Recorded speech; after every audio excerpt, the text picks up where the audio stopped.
Hey everyone. Hi. Welcome to my favorite part of the week. It's Friday. Friday we always do a live Q&A. You get to ask me anything that you desire about money, sex, God. So if anything is popping up in your life around money, sex, and God, know that I'm here to support you. I'm here to answer questions. I'm also on Instagram. If you come onto Instagram and you come on to video with me, then I'll gift you a complimentary session, hour-long session with me. So if you want to do that, just jump on Instagram and we can do that.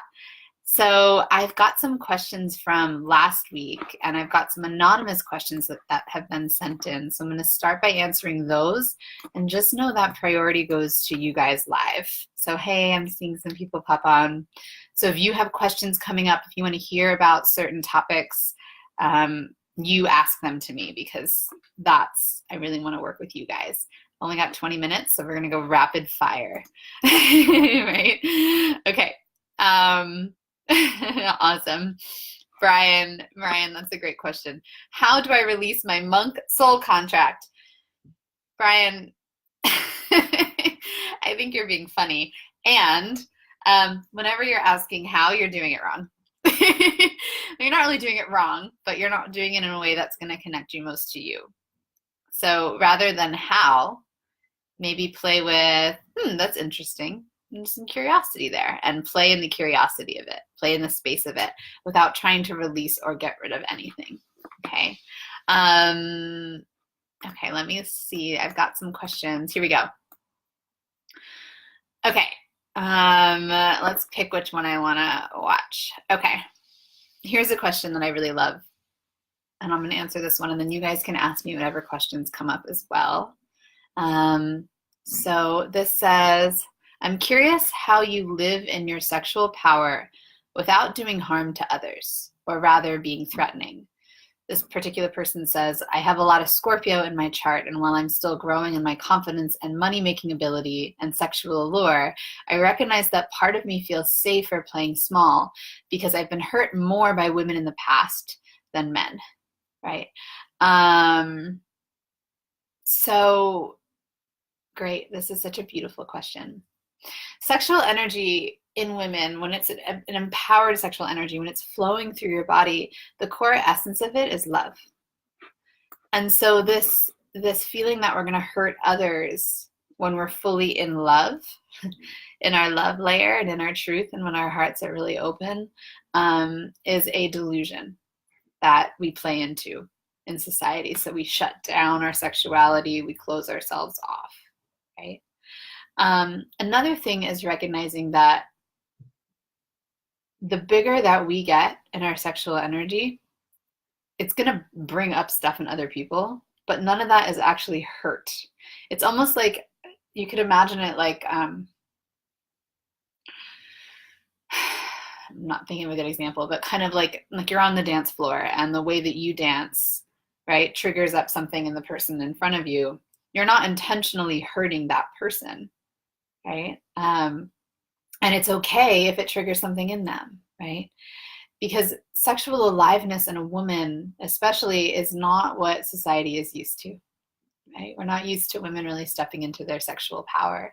So yeah, it's going to bring up stuff. I know this very well. I've been living a life of this. and I know that in choosing this mission, I'm going to continue to live a life of this, where yeah, there's going to be projections thrown at me and fears thrown at me. And that's also beautiful, because in that release of those fears and the conditioning and the release of the conditioning, we allow for greater expansion, not just of that particular person, but of all of humanity, right? So that's what we want to play in. Hi, Rebecca. Hey, babe. Hey, everyone. Okay, so I'm going to answer another question unless you guys have some live. This is, for those of you just coming on, this is Friday's Ask Me Anything. You can ask whatever you desire, and I am going to answer it. So you can put it in Instagram. I'm also on Facebook. If you want to get on Instagram with me and come on live on video, then you'll get a free session with me. That's $500 normally, and it's for an hour-long session.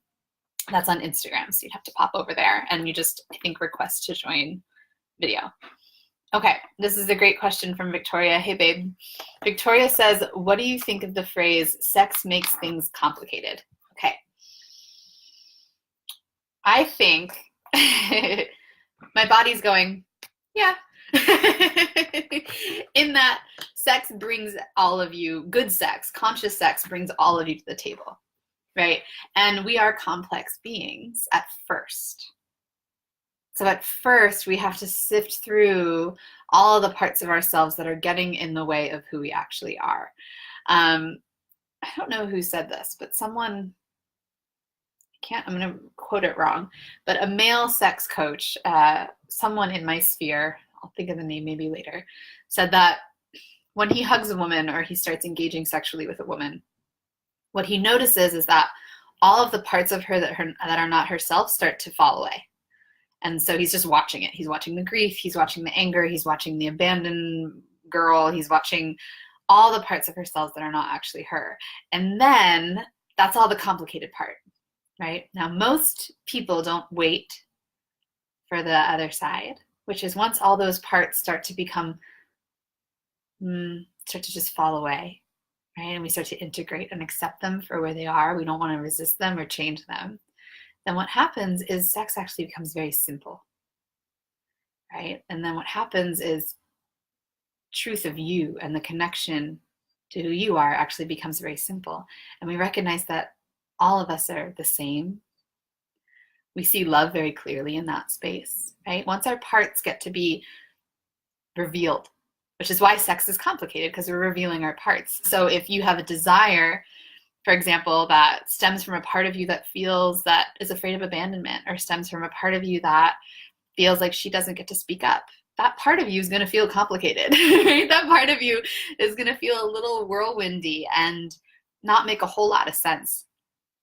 And then once we honor and love those parts of ourselves, which we do through sex, that's what we do, right? On the other side of it, we find the simplicity, we find the oneness, no matter what type of sex you're having. And on the other side of it, when we've consciously played in all the parts of ourselves, sex is really fucking simple and really easy, right? There's an ease and a flow, right? And fun and silly. So, yeah, great question, Victoria. Thank you. Okay, I'm taking questions. We've got another 14 minutes. More like 10 because I have a client right at 3:30, so pop off before then. Let me see what else. I've got some questions from last week.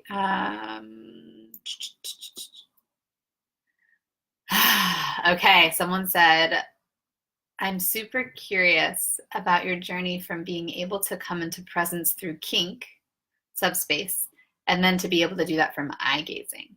Did you shift, or did you discover something that led to this? Or did it happen independently and you're like, oh wow, I'm in something similar, like in a similar subspace just from eye gazing, right? So this was Jay's question. I think he lives in Bali, so he'll probably listen to this later. Jay, I'm going to answer your question on this and kind of my journey with it. So the first time that I experienced deep presence, right, when all the parts of me that were warring inside could come out and be revealed and be accepted, was in a kink container. And it was through the submissive lens. So I don't know if you like ESP'd that, Jay, or if I said that at some point. But I remember that moment of deep truth and love. And it's almost as if my nervous system then took an imprint, like a picture of that, and was like, this is the you. Like, here's you. Here's real you. And for a while, I went through a process of then seeking that, right? Which we do, right? So let's say we go to a yoga class and we feel really great, and then we can't wait for the next yoga class when we feel really great, right? So I was then seeking that, and I started to explore Tantra after the kink world to just see what it's all about. All my friends were tantrikas, and I was like, why is everyone obsessed with this? So I went in and I did eye gazing, and it was fascinating, the similarity between the you-ness and the oneness and the like presence. It's the same. And I'm glad that I found kink first because my nervous system needed that first. And then and that allowed me to decondition myself enough that I could find Tantra. Some people's nervous system need Tantra first and then they swap, right? And they move into another area. So see if did I answer that question? Yeah, it's not really like I switched, Jay. It's more that now in any type of sexual play, and this is what I encourage my clients to do as well, we want to look at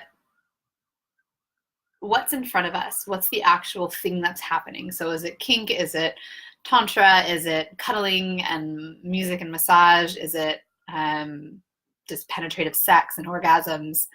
Whatever it is, we want to look at that. And then we want to constantly ask ourselves the question, what will bring me more pleasure? And now that I've found this grounded presence and this truth, that's where I find my pleasure. Before I found that, pleasure was other places, right? And so the question for yourself as you engage sexually is to constantly check in with your own desires around what will bring this to an even deeper level of pleasure and connection, right? And if we don't know exactly what it is, well, it's your playground.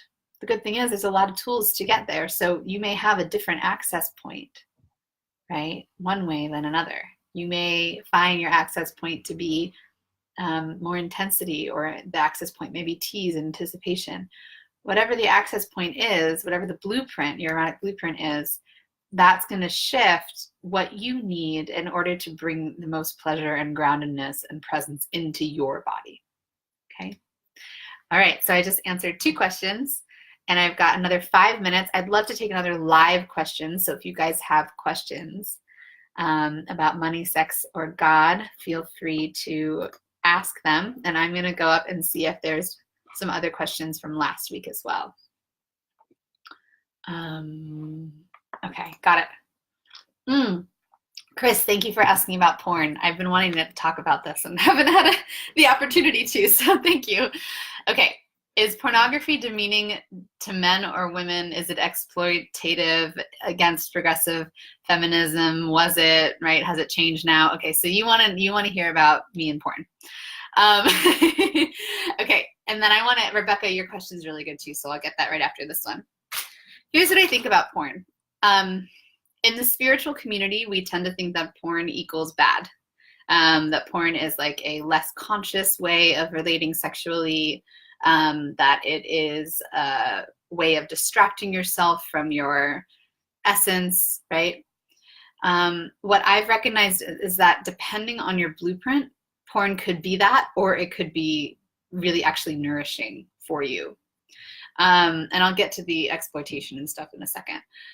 So for example, if you are an energetic blueprint, which means that you get touched by connection and presence, that's your turn on. You want this. Right? You want this open-hearted connection and the softness, then porn really wouldn't be great for you. It would feel like junk food. You would be eating it and it would feel like junk food. And you'd be like, why am I even doing this? You probably wouldn't even want it, right? Now you may fall into like a little bit of an addictive spiral with it if it's not actually nourishing. So just something to keep in mind. The sensual blueprint, same thing. Sensual blueprints likes the 5 senses. They want touch, right? They want the massage, they want the romance.